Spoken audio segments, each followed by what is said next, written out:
Bem-vindos ao Da Capa à Contra Capa. Frequentemente fustigados por incêndios descontrolados, os povoamentos florestais portugueses enfrentam os desafios da gestão sustentável capaz de responder aos impactos das alterações climáticas e de continuar a fornecer serviços de ecossistema fundamentais. Mas não precisamos de discutir a floresta apenas quando arde. Estamos na semana do começo da primavera, do Dia Mundial da Árvore, do Dia Internacional das Florestas. É tempo então de olhar para o estado dos nossos espaços florestais. Como é que podemos proteger e valorizar o nosso património florestal?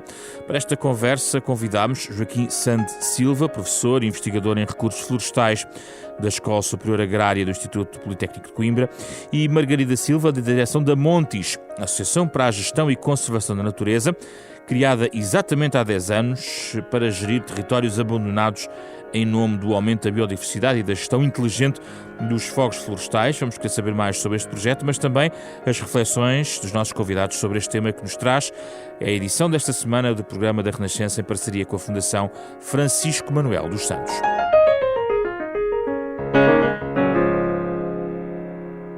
Muito obrigado pela vossa presença. Joaquim Sande Silva junta-se a nós de forma remota, e começo exatamente por si, professor, com uma dúvida muito pouco técnica, mas que talvez responda a algumas inquietações de debate público, porque eventualmente se pode colocar esta questão, que é a seguinte, professor. Nós geralmente, e nós média, digamos assim, discutimos muito a floresta quando há incêndios. E todos os anos presumo que acompanha esse ciclo mediático e até político, diria. A questão que eu coloco é, de um ano para o outro, de época para época, digamos assim, mais aguda de incêndios, passam meses e meses de reflexão, de estudo, de trabalho académico também, naturalmente. Porquê é que só falamos mediática e politicamente deste tema quando há incêndios? É uma incapacidade também de agendar este tema? A própria academia não podia fazer mais? Bom, a academia tem poderes e competências limitadas no que toca à presença nos meios de comunicação, não é? Tal como só se fala de guerras quando há, ou só se fala de terremotos quando há, portanto, eu também acho natural que os meios de comunicação estejam mais atentos ao problema dos incêndios quando há incêndios, de facto, não é?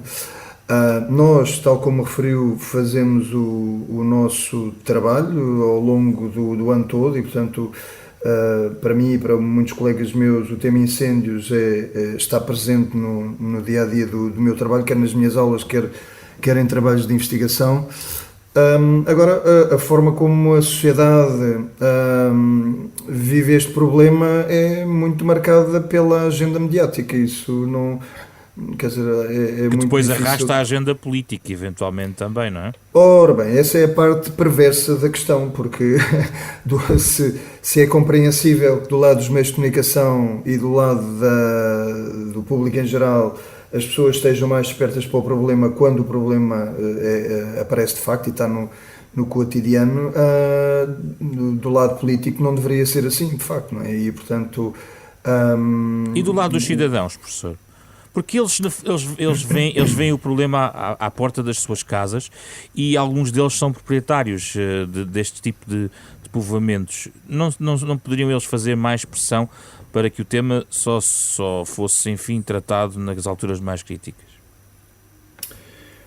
Pronto, Ou por outro lado, acha que o cidadão está mais desperto para esta questão da gestão da nossa floresta, por via da própria prejuízo que lhe vai causando à beira da sua porta? Bom, sem dúvida, muito embora devido à legislação em vigor, portanto há obrigações que os proprietários têm, nomeadamente na manutenção de vegetação junto a infraestruturas e em particular as casas. E isso é um trabalho que tem que ser feito antes da época de incêndios, não é? Agora, isto é um tema que nos podia levar muito longe, esta questão da prevenção estrutural e da preparação do território para o tornar menos suscetível aos incêndios. E é um problema que está mal resolvido no que diz respeito à ligação com a sociedade e com as pessoas e com os proprietários em particular, porque aquilo que se preconiza são técnicas e ações que são pouco sustentáveis ao longo do tempo, ou seja, o que se preconiza é limpar a vegetação, portanto é remover a vegetação, mas depois não se preconiza pôr lá nada em substituição. Ou seja, o que obriga a que haja despesas e ações que se sucedem no tempo, de forma a compensar o crescimento natural da vegetação, que no nosso país até é bastante importante, dado que temos uma produtividade vegetal maior do que muitos outros países na Europa, não é? Devido ao nosso clima e devido à precipitação que temos. Portanto, mesmo essa questão de os cidadãos estarem alerta para tomarem as ações de prevenção necessárias para impedir problemas durante o verão, tem esse aspecto que está mal resolvido em termos técnicos e em termos políticos, que é obrigar as pessoas a gastarem recorrentemente dinheiro para limpar a vegetação à volta das casas. Eu já vou aí porque vou querer ouvir sobre a política de gestão de combustíveis um pouco mais à frente. Margarida, bem-vinda à nossa conversa. A Montijo está de parabéns, não é? Dia 21 de março completa 10 anos de existência, uma associação específica, que já vou pedir para explicar, mas surgiu-me esta dúvida em relação à nossa conversa, esta pergunta inicial. A Montijo tem mais de 400 sócios, digamos assim, é isso? Olá, obrigada pelo convite para estarmos aqui. Sim, exato, a Montijo tem neste momento 417 sócios ativos, portanto pagantes de cotas. Nós não mantemos sócios que não pagam cotas pelos nossos estatutos, portanto sim. E a questão que eu estava a pensar tem a ver com esta. Estas 400 pessoas são pessoas interessadas na questão da floresta, são cidadãos anónimos, porque a minha dúvida é saber se este trabalho é, no fundo, motivado, desafiado e impulsionado também por uma preocupação cívica de populações, ou apenas e só por especialistas, por professores universitários desta área, técnicos especializados desta área. As pessoas, há digamos, um movimento que tem a ver com cidadania, que também, por exemplo, chega à Montijo. É isto que funciona? Sim, exatamente. Portanto, os nossos sócios são bastante abrangentes em tipologias. Temos um bocadinho de tudo, dos professores especialistas, etc., como o cidadão comum, até mesmo os próprios proprietários das áreas que nós gerimos também são sócios da associação. Portanto, é uma diversidade, é uma grande diversidade que temos nos nossos sócios. E sim, eles, apesar da maioria dos nossos sócios não serem sócios que estão ativos no terreno connosco, ou seja, em que participam nas nossas atividades de gestão, etc., são sócios que estão muito presentes no acompanhamento do que a Montijo faz. Portanto, a Montijo tenta ser, ao máximo possível, uma associação transparente, mostrando tudo aquilo que vai desenvolvendo, e nós notamos que os nossos sócios são precisamente sócios que vão acompanhando o percurso da associação, o crescimento, fazem questões se acharem que algo não está como eles estariam à espera, etc. E, portanto, sim, nota-se essa consciencialização, pelo menos nos que vão acompanhando a Montijo e nos que acreditam no que a Montijo faz. Temos essa percepção. Tem noção deste ciclo de atenção em relação à floresta que estava aqui a conversar com o professor Santos Silva? Isto existe para quem está no terreno? Sim, é assim, em termos dos nossos, de quem nos acompanha, acho que a atenção vai sendo um bocadinho igual ao longo do ano. Portanto, não tenho a percepção de haver assim um pico mais focado na altura dos fogos, bem, no verão, ou noutra altura do ano, é um bocadinho constante. Em termos do nosso trabalho no terreno, o trabalho também vai sendo contínuo ao longo do ano. Portanto, o objetivo não é acabarmos com o fogo no verão, mas sim gerir as nossas áreas de forma inteligente para que elas consigam ser resilientes na altura em que os fogos acontecem. São uma espécie de intervenções cirúrgicas no território, é isso?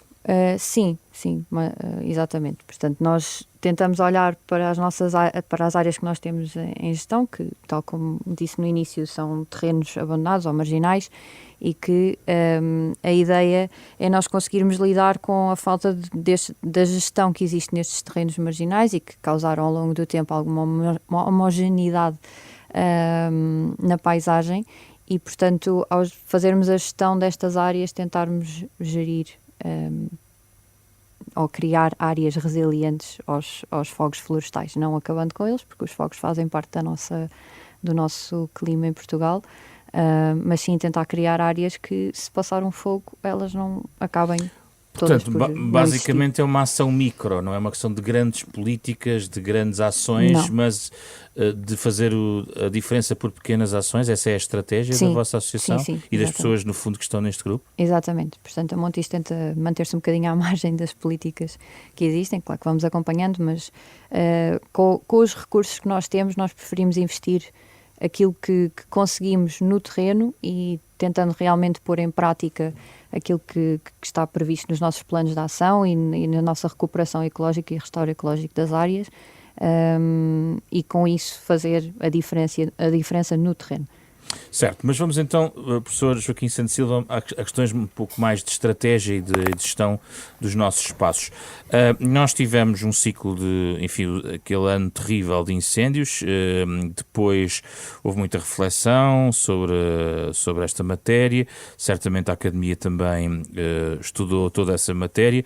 Continuam, obviamente, a ser publicados vários estudos sobre o que aconteceu, mas sobretudo o que pode ser feito. Eu gostava de perguntar-lhe, assim, de forma muito abrangente, se há marcos, digamos, de evolução na política de florestas desde os grandes incêndios até agora, portanto, desde 2017 até agora. Houve impulsos, esses impulsos decorrem exatamente de quê? Isto, apesar de, como sublinhou no início, obviamente quem trabalha nesta área trabalha em constante e em contínuo sobre elas, mas gostava de saber do ponto de vista de política para as nossas florestas, políticas florestais, do ordenamento e da gestão das nossas florestas, se houve alguma mudança verdadeiramente entre 2017, alguma coisa mais estrutural, ainda que não consigamos ver provavelmente os resultados práticos de algumas dessas alterações. Qual é a sua opinião, professor? Bom, eu penso que não devemos olhar só para 2017, porque há um historial de grandes incêndios que podemos dizer que começou em 2003, enfim, em que ultrapassámos largamente os 300 mil hectares, nunca tinha acontecido nada semelhante. Nesse ano morreram mais de 20 pessoas. E, portanto, mas isso já foi há mais de 20 anos, não é? E as pessoas já se esqueceram. A verdade é que desde essa altura que tem havido, da parte do poder político, uma atitude reativa, não é? Portanto, há um trabalho, eu estive no Observatório Técnico Independente, que, enfim, produziu vários relatórios relacionados com os incêndios florestais ao longo de 2 anos, a pedido da Assembleia da República, e num desses estudos lembro-me de termos feito uma relação entre a produção legislativa e a ocorrência de grandes incêndios, e há uma correlação absoluta, não é? Portanto, quando há grandes incêndios, quando há, enfim, problemas, então os governos apressam-se a tentar mostrar trabalho, e foi isso que aconteceu também a seguir a 2017. Agora, de facto... Mas mostrando trabalho em que 2 ou 3 fatores essenciais, consegue descrever o que é que foi alterado nestes 6, 7 anos? O que foi alterado foram questões, foi o quadro legal e foi o quadro institucional. Muito de acordo com os conselhos da Comissão Técnica Independente, da qual eu também fiz parte, que preconizavam a criação de uma agência para a gestão integrada de fogos rurais, e isso foi feito. Portanto, foi a grande alteração, foi a criação dessa agência que supostamente deveria coordenar as múltiplas entidades que intervêm na gestão de fogos rurais em Portugal e que compreendem coisas tão diversas como o combate e a gestão da vegetação, ou o alerta, a detecção de incêndios, a investigação de causas de incêndios. Portanto, há uma multiplicidade de aspectos a ter em conta. E então o papel dessa agência deveria ser esse. A minha opinião, portanto, isto é o que aconteceu de facto. Sim. A minha opinião é que mexeu-se muito na forma, mas muito pouco no conteúdo e nos mecanismos que estão, enfim, em funcionamento, em particular na área do combate, que é a área que eu me parece que deveria sofrer maiores reformas. Aquilo que acontece no terreno não é muito diferente daquilo que acontecia antes de 2017. Mas excluindo o combate, excluindo essa matéria de combate, que fatores, um ou dois, do ponto de vista do conteúdo, deviam ter merecido intervenção e não tiveram, ou tiveram uma intervenção, enfim, na sua opinião, eventualmente reduzida face à necessidade? Eu diria até uma intervenção negativa. Portanto, a grande, vamos chamar, mudança de paradigma foi, de facto, a campanha que foi lançada a partir de 2018 no sentido de impor o estabelecimento de faixas à volta das casas, estradas, infraestruturas do modo geral, enfim, com detalhes técnicos que não vale a pena desenvolver, mas que implicam a remoção de árvores, não é? De arvoredo.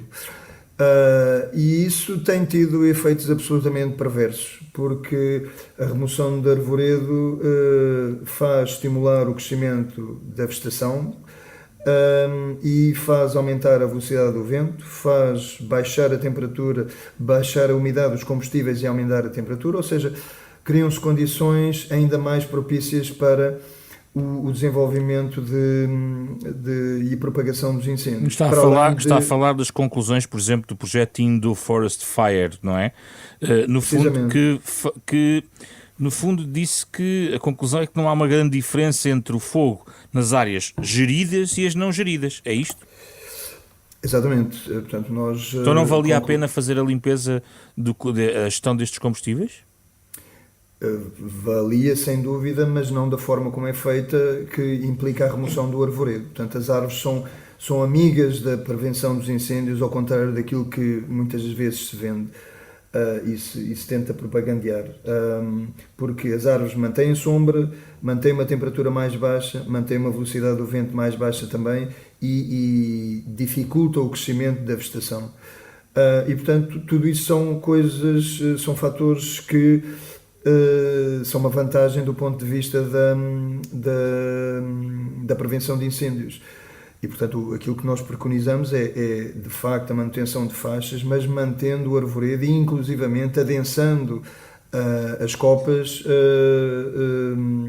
com espécies adequadas. Não estamos a falar de pinheiro bravo nem de eucalipto, porque isso é comprovadamente uma vantagem do ponto de vista da prevenção do fogo.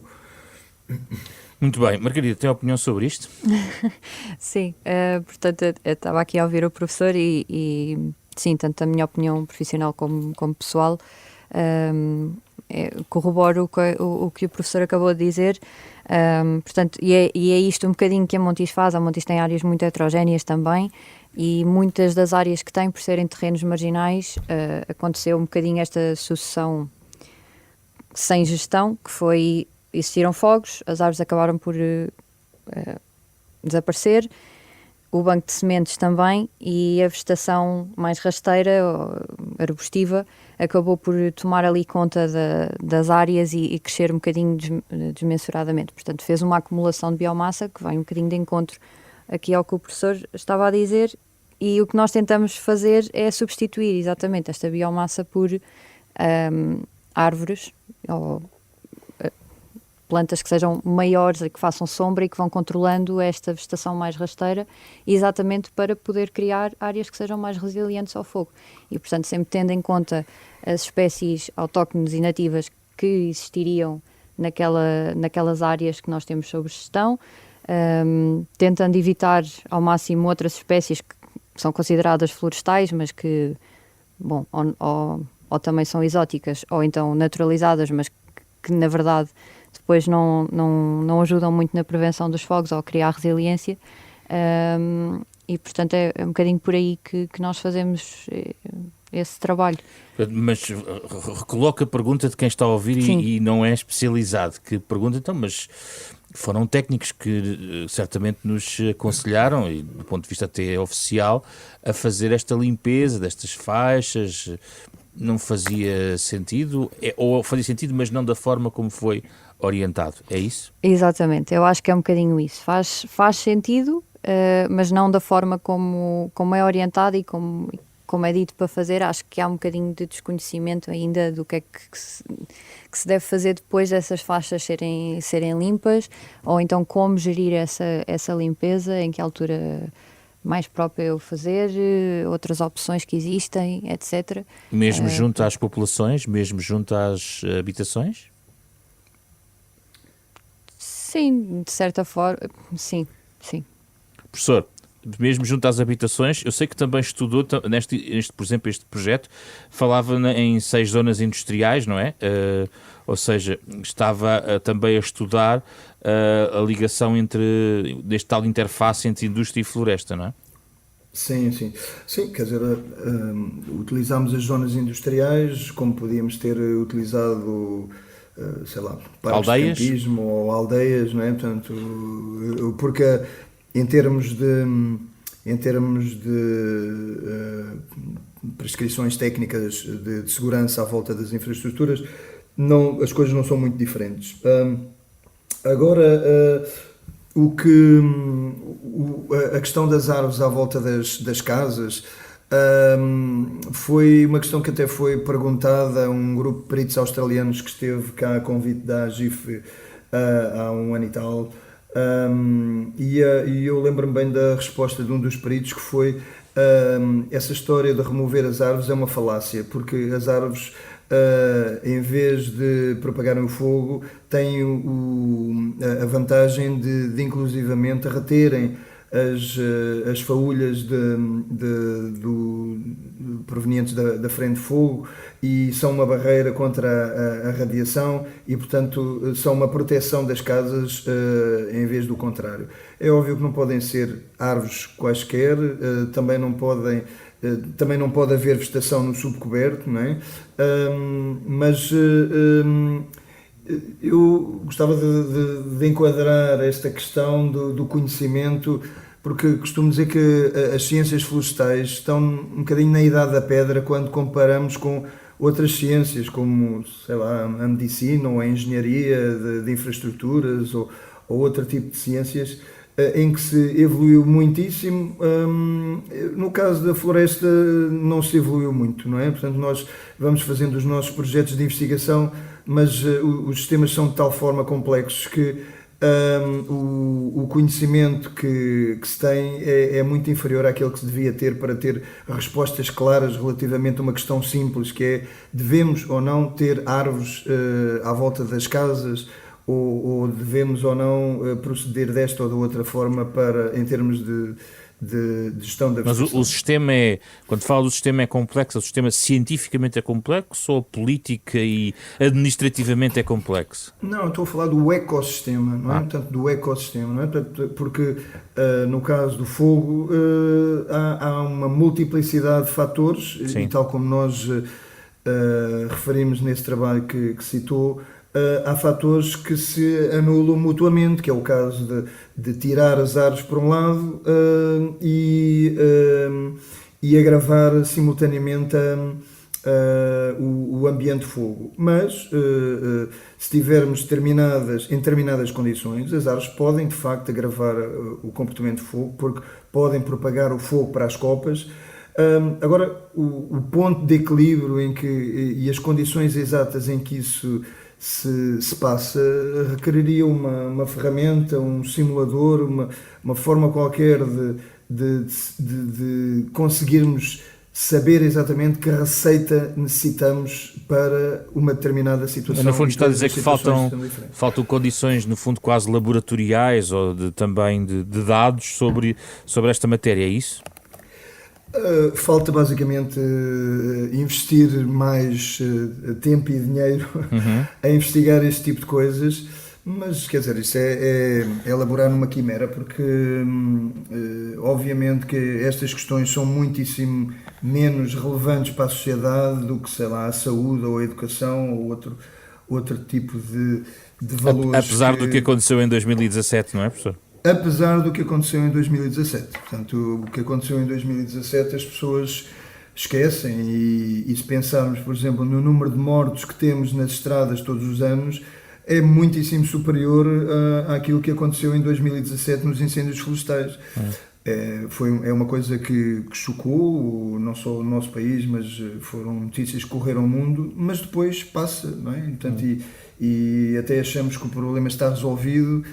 E isso é, digamos assim, inibidor de mais investimento por parte do poder político e eu, quando falo em poder político, falo na sociedade de um modo geral, não é? Portanto, os políticos têm costas largas, mas no fundo eles fazem aquilo que são o reflexo da sociedade que temos.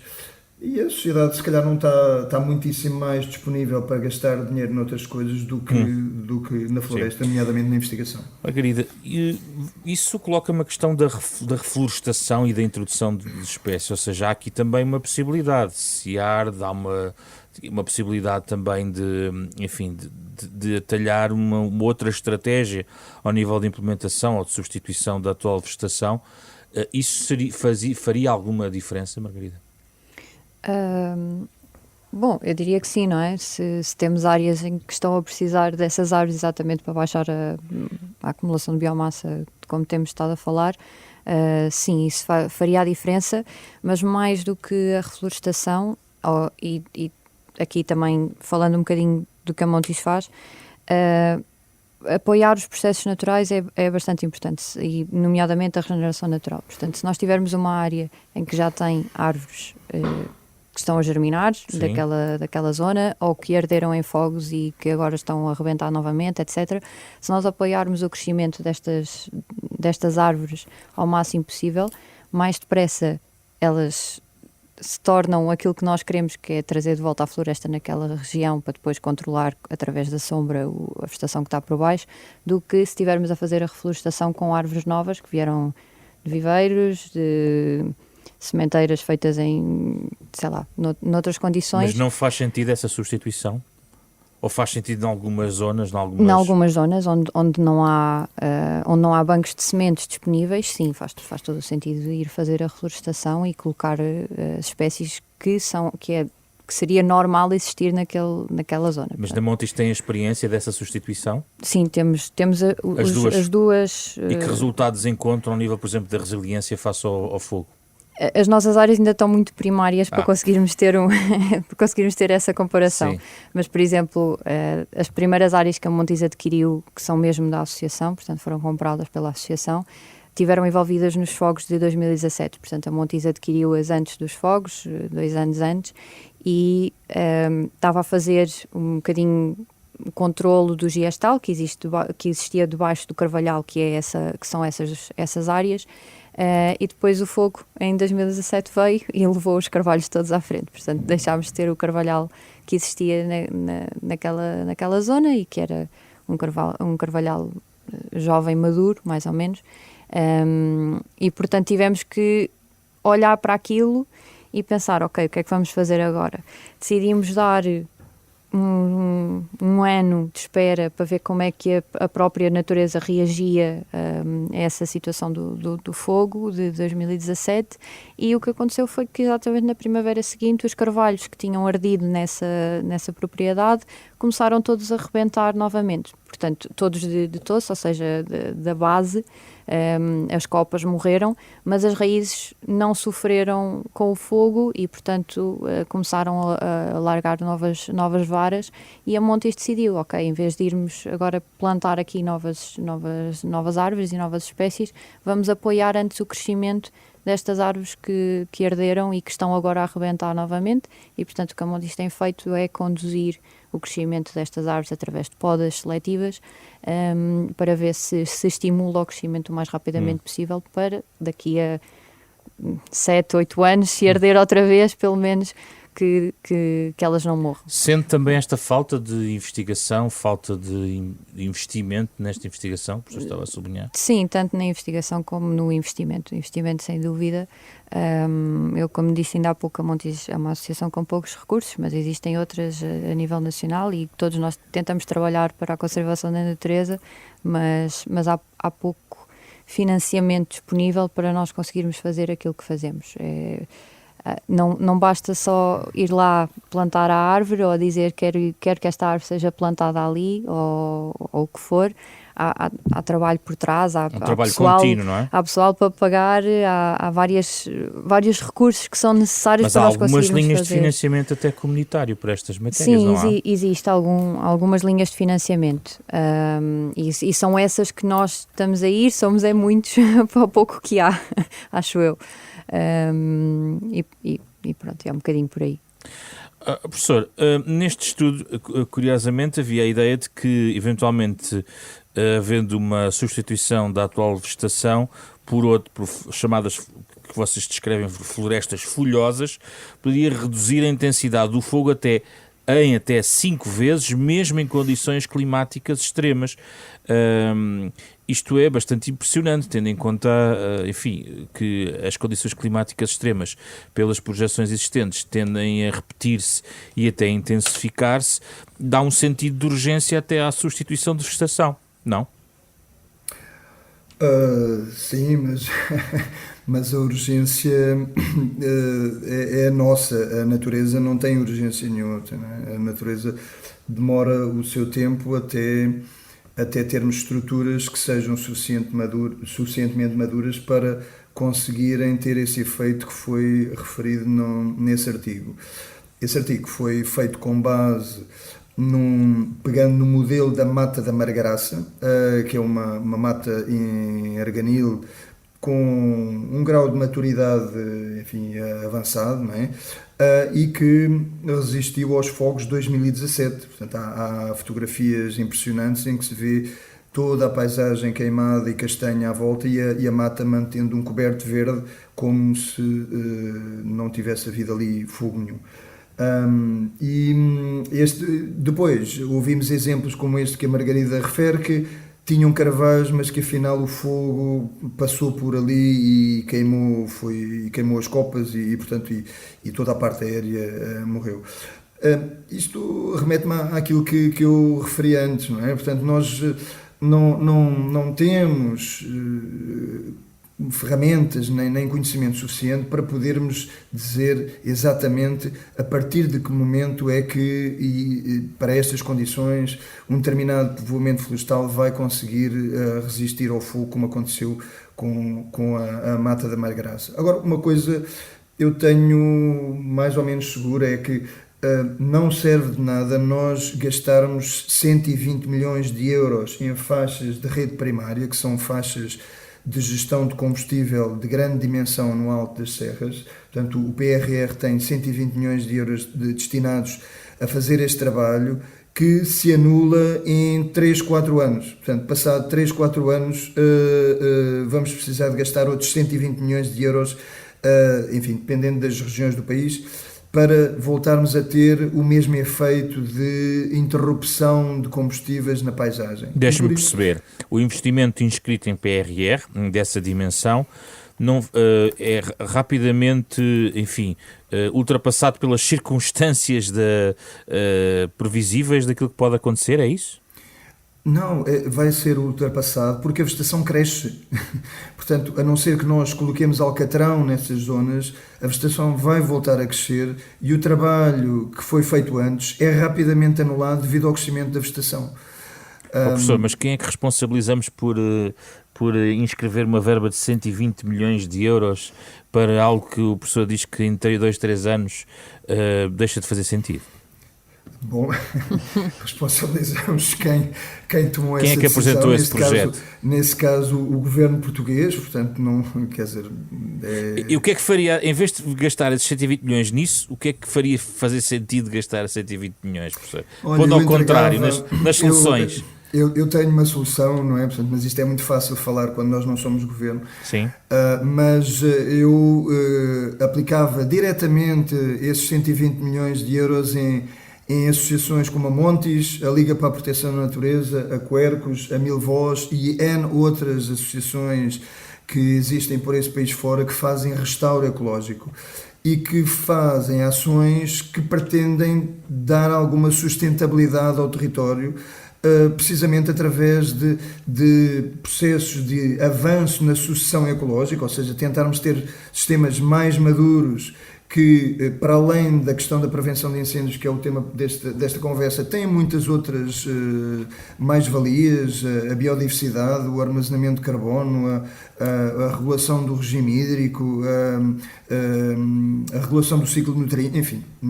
E, portanto, aplicava esses 120 milhões de euros diretamente neste tipo de ações de avanço na sucessão ecológica, em vez de estarmos constantemente a recuar. Professor, mas estas intervenções não são também retalhos, ou seja, não é necessário uma visão estratégica e um planeamento global, ou não há tempo para esperar e mais vale avançar nas continuidades ecológicas e do ecossistema que estas associações podem fazer?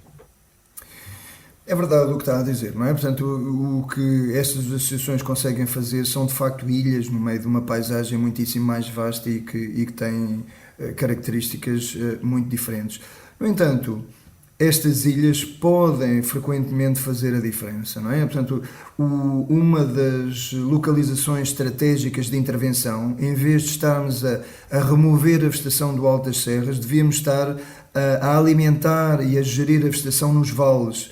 Os vales são locais absolutamente estratégicos quanto a mim, deveriam ser declarados, ter algum estatuto de utilidade pública, algum estatuto de serventia que impedisse barbaridades que nós vemos por esse país fora, da remoção de toda a vegetação ripícola, de toda a vegetação arbórea que protege essas linhas de água e que acaba também por funcionar em muitos casos como corta-fogo se a vegetação for bem gerida. Portanto, enfim, tal como refere muito bem, se calhar falta uma estratégia estruturante de privilegiar determinados tipos de intervenções em vez de outros. Agora, o que acontece é que intervir nos vales e fazer o trabalho que a Montijo faz é uma coisa que se vê daqui a 10 ou 15 ou 20 anos, não é? E o poder político, de facto, o sistema que nós temos é muito pouco sensível a esse tipo de ações, porque dá muitíssimo mais visibilidade aplicar 120 milhões de euros em faixas no Alto das Serras e depois levar lá as televisões e mostrar o trabalho que acabou de ser feito. Margarida, estas intervenções cirúrgicas que a Montes e outras associações fazem é também a confissão de fundo da vossa parte que o sistema global não podem estar à espera de um ordenamento global e é preciso agir, porque a questão que se coloca é sempre se não são pequenas as tais ilhas. O professor chamou-lhe ilhas, não é? Uhum. Estando a Margarida numa associação que gera essas ilhas, não é? Não reconhece que o ideal não seria isso, quer dizer, mas eu percebo que às tantas é preciso agir porque nada acontece. Qual é a sua perspectiva? Sim, portanto, acho que aqui podemos ir buscar o tal ditado de grão a grão enche a galinha ao papo. E, portanto,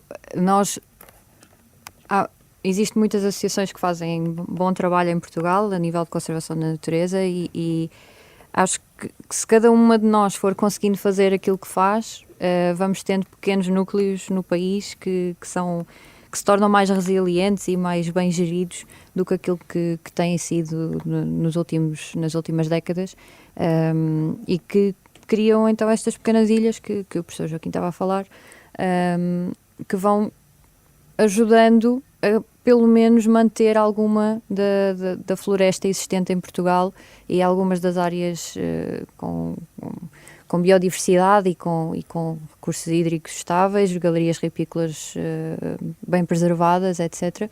E que esperamos nós, ao longo dos anos, adquirindo mais terreno ao pé destas zonas, o que é muito todas estas associações fazem, e a Montijo continua constantemente a expandir a sua área de gestão, é um bocadinho para ir alargando estas pequenas ilhas, e esperamos nós, a certa altura, conseguir chegar a muito do território. Mas o que é que nacional. fazia falta em termos, enfim, como algo que pudesse ser execuível do ponto de vista do ordenamento florestal, que faria muita diferença, se calhar até a favor daquilo que a Montijo faz, não é?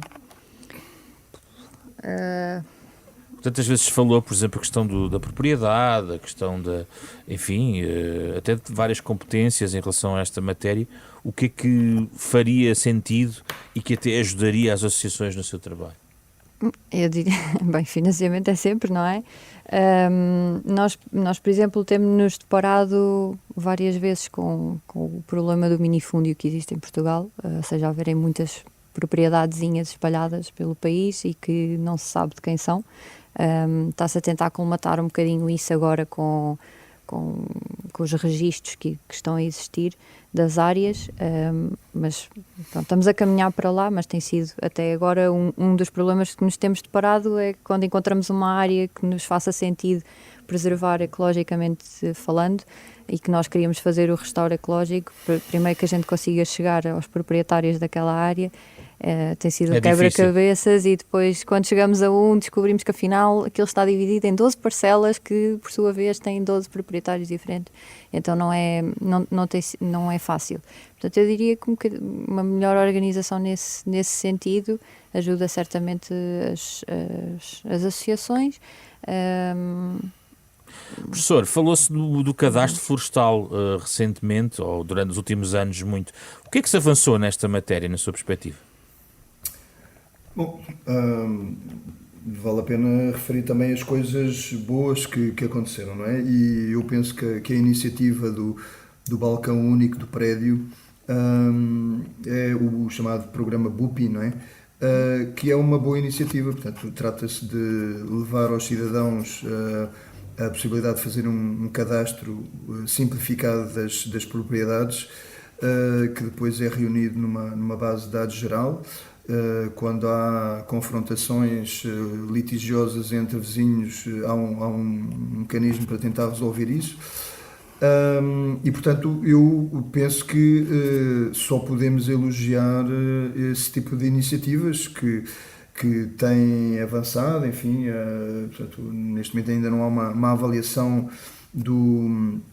dos poucos anos de funcionamento que o programa tem, mas eu penso que é obviamente de elogiar a iniciativa portanto, é algo que, convenhamos, já vinha sendo anunciado por sucessivos governos, não é? Com programas piloto e com áreas de exemplo para tentar implementar esse sistema, e finalmente é um sistema que está generalizado ao território.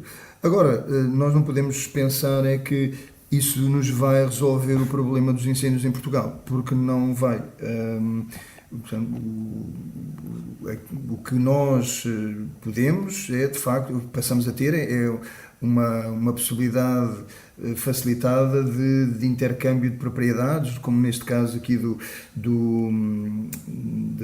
referido pela Margarida, da dificuldade que tem em adquirir terrenos, e portanto as coisas ficam simplificadas com o simples facto de se poder saber a quem pertencem os terrenos, não é? Que é um passo tremendo que estamos a dar e que nos tenta colocar a par daquilo que é um país civilizado da Europa dos dias de hoje, não é? Porque em qualquer outro país onde vamos, se dissermos que há um país da Europa onde não se sabe de quem são as terras, as pessoas não acreditam. Não é? Regressando para começamos a terminar o nosso programa, perguntas agora um pouco mais rapidamente.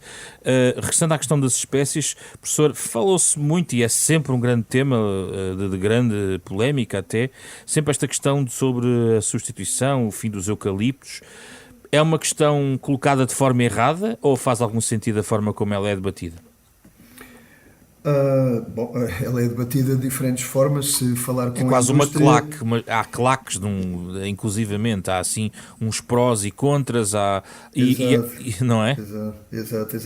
exato. De um lado tem a indústria e os proprietários que vivem da economia do eucalipto, e do outro lado temos uma população mais urbana e que não ganha dinheiro com o eucalipto e que gostava de o ver erradicado de vastas E áreas então, como é do que aquela território. questão devia ser colocada na sua perspectiva? A minha perspectiva é que de facto temos uma área enorme de eucalipto em Portugal, com mais de 800 mil hectares. Portanto, o eucalipto ocupa mais área do que qualquer outra espécie florestal no nosso país. Mas o pior de tudo não é isso, é que uma boa parte dessa área, há quem estime 50% da área, ou está abandonada ou não tem padrões de gestão compatíveis com uma floresta industrial para produção de madeira para pasta de papel. E, portanto, nós basicamente estamos a desperdiçar centenas de milhares de hectares do território que nem são uma mais-valia em termos económicos e que são uma menos-valia em termos ecológicos, porque o eucalipto tem problemas tremendos em termos de redução drástica da biodiversidade. Então não vale a pena substituí-los por outras espécies? Eu acho que vale a pena substituir por outras espécies, sobretudo começando por aquelas áreas que estão abandonadas, ou seja, aquelas áreas que não são produtivas.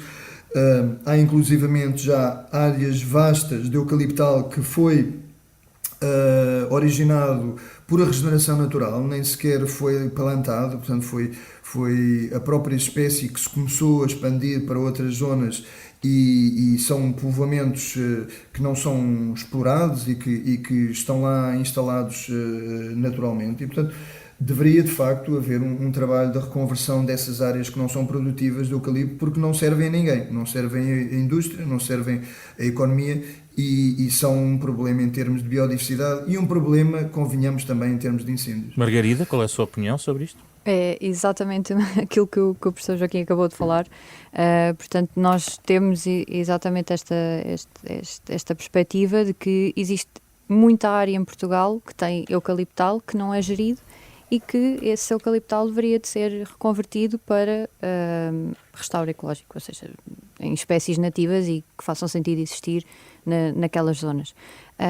Nós temos duas áreas em duas situações diferentes, uma delas em que, exatamente como o professor Joaquim estava a comentar, que o eucalipto regenerou naquela área e, portanto, entretanto acabou por crescer e tomou conta da sucessão ecológica daquela propriedade, e aí está a ser feita a reconversão através de regeneração natural do que existe de espécies nativas, que no caso daquela propriedade são sobreiros, especificamente, e carvalhos. Não abatem esses eucaliptos? Não estamos a abater esses eucaliptos, pelo menos para já, porque estamos numa fase inicial em que os eucaliptos ainda vão dando ali alguma sombra àquilo que está a crescer por baixo, os sobreiros e os carvalhos, e portanto nós estamos a fazer a condução dessa regeneração para, quando ela for sustentável por ela sozinha, então sim pensarmos em opções do que é que fazemos a esse eucaliptal. E por outro lado, por exemplo, temos outras áreas que são mesmo da associação, em que adquirimos em 2019, em que eram eucaliptais que foram plantados mesmo para produção. Entretanto, por razões diversas, os proprietários acabaram por não fazer a exploração e os eucaliptais arderam e, portanto, agora estavam a arrebentar já por diversas varas e já a tornar-se um bocadinho a dominar ali um bocadinho a área e, portanto, o que a Monte decidiu fazer neste caso foi, nós abatemos os eucaliptos todos e agora estamos a fazer a substituição desses eucaliptos por espécies nativas, sempre gerindo a rebentação das toças que vai existir dos eucaliptos. Só que no caso da vossa intervenção ela não decorre de um interesse do proprietário ou vosso de uma rentabilização financeira desse território, certo? Sim, exatamente. E na maior parte dos casos as pessoas podem ter uma opção relacionada com esse aproveitamento económico, e é aí que também muitas vezes entra a questão do eucalipto. Sim, claro, quer dizer, a maior parte das pessoas que temos vindo a falar com e que vai reconvertendo as suas propriedades para o eucaliptal é exatamente por isso, porque o eucalipto é uma espécie que cresce rápido e que eles nos anos em que o eucalipto cresce e que lhes consegue dar rendimento financeiro, é muito mais do que esperar o tempo de um carvalho crescer e dar o mesmo rendimento financeiro, por exemplo. Mas isso é uma opção da vossa parte em torno, digamos, do valor da biodiversidade e não tanto do valor de curto prazo económico da plantação do eucalipto, certo? Sim, nós trabalhamos para a conservação da biodiversidade e, portanto, para nós faz-nos sentido as áreas que nós estamos a gerir em conjunto com os proprietários e as áreas que adquirimos fazer esta reconversão do eucaliptal, porque são áreas abandonadas e que precisam desse restauro ecológico. O que me leva, professor, à questão dos privados nestes espaços e a necessidade de haver uma atividade económica, porque a floresta também tem esse valor económico. Nessa medida há espaço para todos, há espaço também para o eucalipto, desde que seja explorado de forma equilibrada. É isso? Sim, é isso, claro. Não passa pela cabeça de ninguém acabar com o eucaliptal em Portugal, o que iria acabar com muitos postos de trabalho e com toda uma indústria e com toda uma fileira, não é? Portanto, não devemos ser fundamentalistas. Agora, em termos dos proprietários privados, se nós de facto queremos que eles tomem decisões que agradem ao resto da sociedade, então temos de facto que arranjar mecanismos que os compensem de alguma forma, nomeadamente o chamado pagamento dos serviços dos ecossistemas, não é? Portanto, se há um proprietário que tem eucaliptal e a sociedade não beneficia diretamente nada com isso, não é? E há um outro ao lado que tem um carvalhal que as pessoas visitam e que fruem e que gostam de ver aquela paisagem, então a sociedade deveria de alguma forma compensar as pessoas que tomam esta opção que presta serviços à sociedade e que não são Qual é o melhor modelo de compensação que, enfim, deve existir também modelos estudados sobre esta matéria? Quer dizer, isto não há aqui grandes milagres, ou o financiamento vem através, por exemplo, de sponsors, de entidades, de empresas que apadrinham aquela área ou então neste momento há um comércio de créditos de carbono também que poderia funcionar, porque os carvalhos são muitíssimo mais vantajosos porque mantêm o sistema estável e com armazenamento de carbono durante muito tempo, não só nas árvores, mas também no solo, não é? E portanto, mas esses mecanismos de facto não têm até agora funcionado no nosso país, não é? Portanto, fala-se muito, já há bastantes anos que se fala nisto, inclusivamente eu lembro que o Fundo Florestal Permanente que foi criado após os grandes incêndios de 2003-2005 preconizava claramente o ressarcimento dos proprietários pelos serviços que prestam com a floresta de conservação. E hoje em dia vamos ver para onde vai esse dinheiro e vai para todo lado, menos para aí. Deste ponto de vista, atividades como a resinagem e outras não teriam algum sentido, no fundo, para que estes espaços não estivessem ao abandono, professor? Sim, quer dizer, a resinagem, mas a resinagem não é nenhuma panaceia, não é? Portanto, a resinagem faz-se no Pinhal Bravo e enfim, é uma atividade de mão de obra intensiva que necessita de determinadas condições para ser rentável, portanto não podemos pensar em pinhais resinados em quintalinhos de 5.000 metros quadrados como os proprietários faziam antigamente, não é? Mas sim, a resinagem é de facto uma atividade bem-vinda porque para além do retorno económico que traz ao proprietário, também dá algumas garantias de se manter o subcoberto controlado, portanto com menos vegetação, porque a floresta é visitada e há uma exploração regular da matéria-prima que é a resina. Uma última pergunta para si, professor, que tem um bocadinho a ver com o mesmo muito curto prazo. Num contexto climático vivemos, uma situação de seca, aquilo que sabemos também sobre os modelos climáticos, em relação aos próximos, diria, meses, digamos assim, como é que prevê ou que alerta é preciso fazer algum alerta em particular em relação à situação que vivemos? Nem sempre as pessoas fazem a ligação entre todos estes fenómenos da seca e climatéricos em relação à floresta.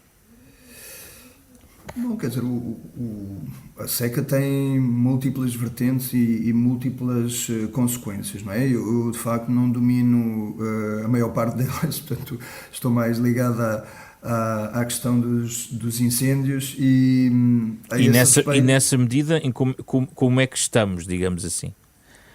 Imagino para a próxima vaga de temperaturas muito elevadas propiciam este tipo de ocorrências.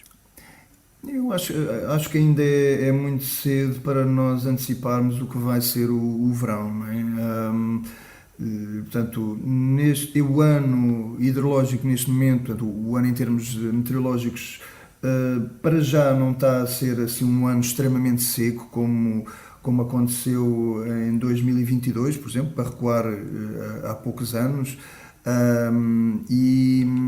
Portanto temos que aguardar para ver o desenvolvimento do resto do ano, não é?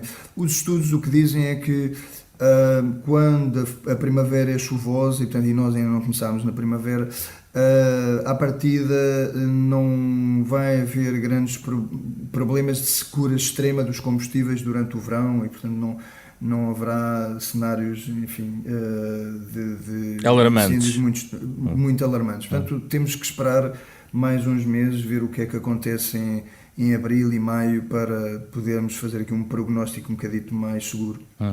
Por fim, Margarida, que conselho diria àquele proprietário que vive aqui nas zonas urbanas e tem lá uns terrenos meio abandonados e eventualmente pode estar inclinado a perceber se quer tirar algum rendimento, se lá eventualmente isso fizer sentido, ou este tipo de intervenção que a Montijo faz?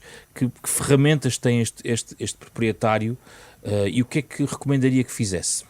Entrar em contacto com associações como a Montijo. Sim, portanto, é isso. Entrar em contacto com associações como a Montijo, mesmo que não seja para protocolar, porque às vezes existe esse tipo de situações, pessoas que não querem protocolar com as associações a darem a gestão daquelas áreas por X anos. A maioria das associações está sempre disponível para dar algum tipo de recomendações do que é que pode fazer naquela zona. E ao fim de 10 anos esse terreno fica como? Em termos ideais? Idealmente, num bom caminho para o restauro ecológico. Portanto, para criarmos a sucessão ecológica que existiria naquela zona para ser resiliente aos fogos e para promover a biodiversidade. Nós ainda não temos nenhum terreno que tenha atingido estes 10 anos, estamos quase lá. Portanto, o que vai acontecer nestas áreas, e porque ainda, na nossa opinião, não estão no estado em que nós gostaríamos que estivesse para serem deixados sozinhos, por assim dizer, vamos renovar a gestão e iremos continuar por mais 10 anos, se assim todas as entidades o quiserem. Mas as pessoas não vão procurar a Montijo se quiserem gerir economicamente esses terrenos, certo? Um dos nossos objetivos com a nossa gestão de território é criar valor de biodiversidade, portanto arranjarmos soluções de que os proprietários, ao final de uns bons anos, consigam tirar a rentabilidade dos terrenos que nos deram para a gestão. É claro que isto, para já, ainda é tudo muito primário, porque a natureza demora tempo. E trabalhar com conservação da natureza é uma coisa que não se vê em 2 anos, 3 anos, vê-se ao longo de 10, 20, 30. E, portanto, não é para já, não é um rendimento rápido que os proprietários vejam logo no ano seguinte.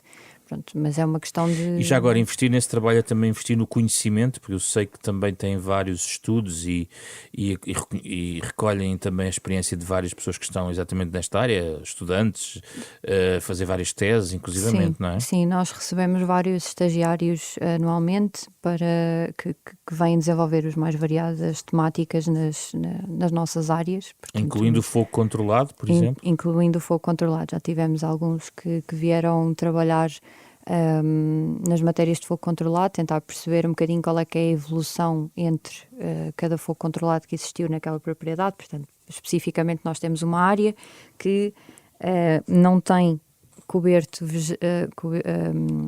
não tem árvores, portanto não tem árvores com copa, derivado à falta de gestão ao longo dos anos. Aquilo é um baldio e, portanto, quando olhámos para aquela área, para a gestão, pensámos, ok, nós se formos para aqui fazer a gestão disto manualmente, nunca mais conseguimos fazer a recuperação ecológica desta área. Temos que olhar para isto com os poucos recursos que temos, e então decidimos criar um mosaico de paisagem e dividir a parcela a área em várias parcelas e tentar criar ciclos de fogo controlado para ir gerindo a biomassa, ou seja, o coberto vegetal que ia crescendo descontroladamente porque não havia árvores que criassem sombra e que naturalmente os fossem controlando, até nós conseguirmos ir fazendo a reflorestação e a colocação de espécies nativas como o carvalho, amieiros, reabilitação das linhas de água, que naquele caso não são linhas de água permanentes, são temporárias, e, portanto, ir tentando ali fazer essa gestão, e o fogo controlado ia-nos ajudando a gerir o combustível fino até conseguirmos ter esta floresta recuperada. Neste momento, isso ainda não está a acontecer, quer dizer, já avançámos os ciclos de fogo controlado e temos estado a fazer as reabilitações das galerias ripícolas e a reflorestação, mas as árvores ainda não estão prontas para serem deixadas a solo. Ok. Margarida Silva, Joaquim Santos Silva, muito obrigado pela vossa disponibilidade para falar sobre o nosso património florestal, como é que podemos protegê-lo, mas também defendê-lo aqui nestes contextos que aqui acabámos por debater, tocando aqui vários tópicos relacionados com este tema que nos traz neste começo da primavera ao Da Capa à Contra Capa, um programa da Renascença em parceria com a Fundação Francisco Manuel dos Santos, com o genérico original do pianista Mário Lajinha. A versão integral desta conversa está em podcast nas plataformas digitais habituais. Fizeram o programa esta semana Rui Glória, André Peralta, Ana Marta Domingos e José Pedro Frazão. Na próxima semana voltamos para debater outro tema.